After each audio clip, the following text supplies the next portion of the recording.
homes foreclosed because they might be one of them or their neighbor might be one of them. And on the healthcare issue, millennials are slightly more in favor of a national health insurance plan, even if it requires raising taxes than older generations. But it's interesting to note that 2/3 of Americans have been in favor of this, even back in 1994 when Bill Clinton attempted to put such a national health care system in place. He wasn't misreading the polls. He may have misexecuted, but people even back then were in favor of that idea. On the foreign policy front, we've talked social issues, we've talked economic issues. On the foreign policy front, here's where liberals make a big mistake.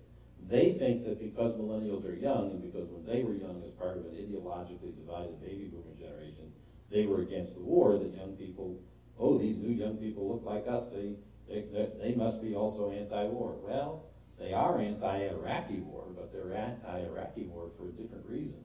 They're against it because of the incompetence with which it was waged and the lies and lack of honesty in which it was started.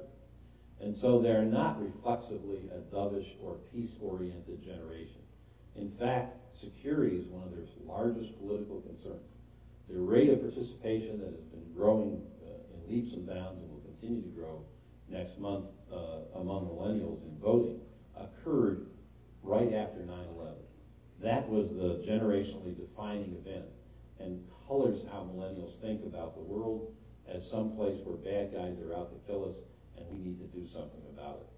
But what they want to do about it, just like everything else about this generation, is not go it alone. They're very much in favor of a multilateralist approach to solving international challenges rather than having the United States act unilaterally. And here's why. This, of course, is your very typical millennial engaged on a laptop with other millennials connected through social networks, some of which are depicted there, MySpace, Facebook. And what's happened with millennials is, Mike said there's two things that cause political realignment. One is this shifting of the generational cycles that we've talked a lot about, but the other is the arrival of a new communication technology that allows that generation to be organized. In the 1930s, it was FDR and radio. In the 1960s, it was Richard Nixon and television that allowed, and baby boomers that allowed the baby boomer generation to get a feel for how they wanted to vote. But in this particular era, it's social networks. Now, that's an important statement in and of itself, but it's even more important when you think about the nature of social networks, which are not broadcast medium. There's not a central place sending out a signal that everybody listens to with the same message at the same time if they turn into that station or they tune into that channel. Instead, it's a continuous dialogue and conversation among people, peer-to-peer, back and forth about what they ought to pay attention to. Hey, did you see this video? Look what my friend did today. By the way, that we're going over here to join this march today. How would you like to join us? All of that is completely uncontrolled by any central authority or elite opinion maker. And that's how millennials make their decisions. They do so as a group. They look for consensus. They don't look for expert opinion. And when they come into the political arena, they use the same kinds of attitudes and behaviors to organize themselves. So here's three students at Mount St. Mary's. Here's some very typical millennials working with texting on the single most precious possession of any millennial, which is their cell phone. When asked by Frank Mag Associates, what one thing that you own would you take to a desert island if you could only take one thing, millennials answered their cell phone. I don't know who they'd call on that desert island, but that's what they said.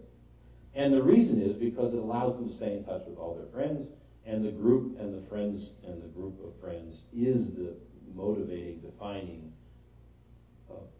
force in millennial life.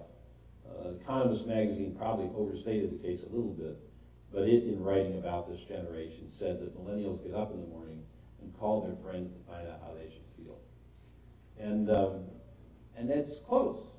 It is a vibrating, pulsing, continuous, nonstop discussion with others about what's happening that helps shape millennials' belief on where they ought to go, what they ought to do, and what they should believe.